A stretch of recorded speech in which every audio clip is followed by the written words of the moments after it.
So you don't need to be perfect, but you need to be consistent with that temperature and humidity. Before adopting, ask yourself, is it realistic to be able to maintain those temperatures and those humidities all year round?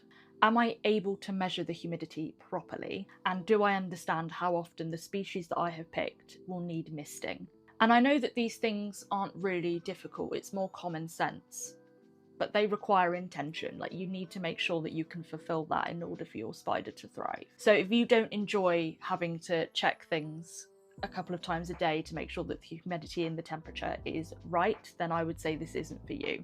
So this is one that I touched upon in my last video about ethical breeding, and that is to research your breeder.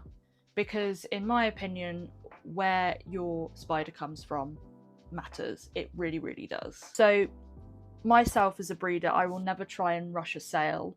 I will always make sure that I welcome any questions, and I always ask if they have any questions.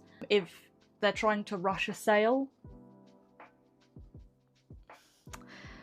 I don't really need to say anything. As I said before, good breeders often welcome and like questions, because I can never shut up about jumping spiders. So if anybody has a question for me in the process of adopting a jumping spider, I love it, because we share a common interest, and that's really, really fun.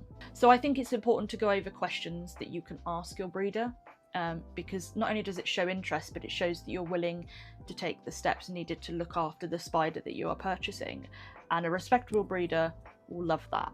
I love it when customers ask me questions, so I know that any reputable breeder will be happy to answer those questions. So here's some of the ones that I ask when I adopt spiders, and I've actually got the list right here. So if you see me looking down, it's because I've made a list. So I often ask what species it is, although if I'm purchasing from them and I've seen pictures, I will probably already know because they would have put it in the description. Is it captive bred? Because I prefer captive bred.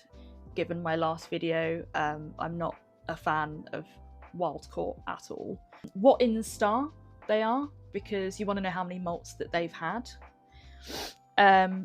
What are they currently eating, because you want to make sure that you can then buy that food and have it there for when your spider arrives. What temperature and humidity is best to keep your spider at?